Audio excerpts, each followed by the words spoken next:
G'day guys, my name is Ben and welcome to the channel, and today I have to tell you I have joined the club, and that is the club of Sony alpha users that have problems with their microphone input jack. And for me the symptom is really simple. I only have one channel that's recording at the moment. My right channel, or channel 2, is no longer recording at all with any microphone that I plug into my alpha camera.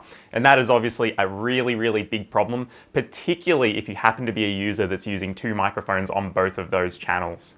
Now this problem for me just started a few weeks ago, and I have been able to kind of work around it by kind of cloning the left channel across to the right channel in post. But at the time of recording this, I have started to notice that that left channel, or channel 1, is starting to randomly get a few crackles in it and things like that, and it is certainly time to try and fix the problem. Now for me, my Sony A7R III camera is on year 3 of its life, which actually means it's a year out of warranty. So I'm actually kind of getting prepared to have a bit of a fight with Sony to try and get this fixed. Obviously, considering the amount of complaints that are all over the internet when you look this up, it does sound like it is a manufacturer fault with the camera. So I am really hoping that Sony will be like, all right, we'll replace it free of charge. Anyway, as soon as I finish recording this video, I will be packaging up my camera and shipping it across to a repair center. And I thought I'd just quickly document my experience for any other users that might hit this problem down the line. So the warranty experience for me down here in Australia wasn't really that good, if I have to say so myself. I am a former Canon user, and I think once you get used to that Canon repair experience, it is pretty hard to find a similar experience with another camera brand. And unfortunately with Sony, after spending half an hour with them on their warranty hotline, I wasn't really very happy with their customer service. And the customer service team were obviously very friendly and everything, but they didn't really have the answers to any questions. And in the end for us, all they simply did was refer me on to a third-party repair center that would liaise with Sony directly. So wasn't really worth my time. And when I actually called the third-party repair center to kind of initiate my repair process, they said to me that I didn't even need to call Sony, because when you send the camera to them, they'll do all the legwork for you. And at least down here in Australia as well, the repair centers that you need to ship your camera to are kind of few and far between. So I've actually got to post my camera to a repair center interstate to get this looked at. So it's looking like, according to the repair center, that I'll probably be without a camera for 2 weeks, give or take, which isn't ideal, but it could have been worse, I guess. Now, as I mentioned in the intro, if you are only able to record on one channel on your Sony, there is an easy trick to copy the audio track across to your missing channel in Adobe Premiere or any other video editing suite.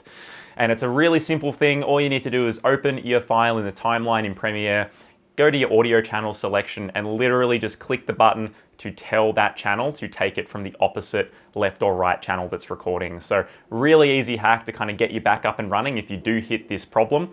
But that's got to be if you were recording with one microphone to both channels. If you were using two microphones to record to the left and right channel, then you are out of luck. But if you are just hot shoeing it or something like that, you're probably going to find that this is an easy solution to kind of work around, especially if it breaks right in the middle of something. So I think that's all I'm going to say for the moment, and what I'm going to do right now is disassemble that Sony, remove the memory cards and batteries and everything, and get ready to ship this across tomorrow to the Sony repair center. And fingers crossed, Sony cover this under warranty. It has been out of warranty for 1 year, but I am hopeful that the fact that it seems to be a common problem, that they will let this through. So I'll get back to you with that experience right about now. Alright, so it's been about 18 days since we sent the Sony camera off to be repaired, and I'm happy to say that I've just received it back, and thankfully Sony did cover this under warranty, which was really nice of them. I was pretty concerned, being 1 year out of warranty, that I probably would have had to pay out of pocket to have this repaired. So overall, I'm really happy at the experience that I've had. Now, the actual repair process was really good, especially considering it was a third party that looked after this process. But effectively, I was kept in the loop for the entire journey. From postage to the stage of the repair process, through to the warranty claim, the company kept me in the loop the entire time of where my camera was and what was happening to it. So that was really good. There was no surprises, and I knew exactly when I was to expect it to arrive at my door. So I've quickly thrown my microphone on top of the camera and made sure it's all working, and 100% I am having full audio recording across both channels, which you'll be listening to right now as well. So no more artificial copying across channels or anything like that in post. Thankfully, we are back up and running exactly as we should be. So I'm really happy with that.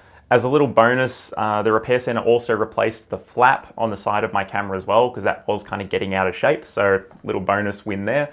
And they also did a full clean of the camera as well, and it was cleaned to a much better standard than when I sent it in, and I thought I did a really good job. So that's a really good little bonus as well.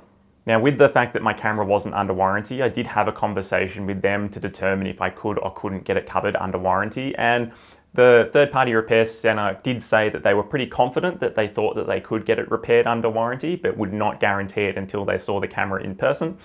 And even when they had the camera in person, I had a follow-up notification in that repair tracking process to say that they weren't sure if it would or wouldn't, and I'd need to wait and find out. And thankfully it did.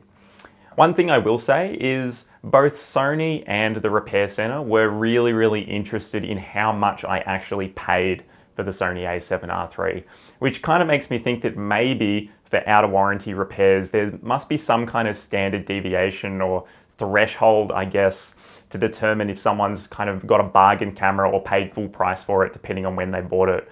So I guess as I was one of the more earlier adopters of the A7R III and did pay more than certainly what you can buy them for today, that maybe that's why they made the exception to keep those early adopters happy. I'm not sure, but hopefully for anyone watching this, there is a bit of a glimmer of hope that you can get this repaired yourself at no cost. So there you go, everyone. I hope you found that helpful. And I guess to kind of sum up the experience here is it's definitely worth having a crack to get something covered under warranty with your Sony Alpha camera, even if the warranty is expired. Go in confident and they might actually repair it for free. So definitely worth a go if you're in a similar situation, especially with this microphone problem. But otherwise, I hope this little look into what the warranty experience is like gives you a little bit of insight on kind of what to prepare for when you're going through the experience. I think unless you're part of like the professional camera programs where they turn around those repairs in a couple of days, I think at least for Sony, make sure to put, I guess, 3 weeks aside for your repair, give or take. I will say too, the number one piece of feedback that I have is, like I said, when I spoke to Sony over the phone, they basically just handballed me across to a repair center, and that repair center said, don't even bother talking to Sony. So definitely have a go calling some authorized repair centers to see if they will have a look at your problem for you, because they're probably pretty motivated to put through repair under warranty on your behalf anyway, because there's probably a little bit more money in it, and obviously they get a very happy customer that'll spread the good word as well. So once again, I hope you found this helpful, guys. Please like and subscribe to the channel if you thought this video was helpful, and we'll see you around for the next one. Have a good one.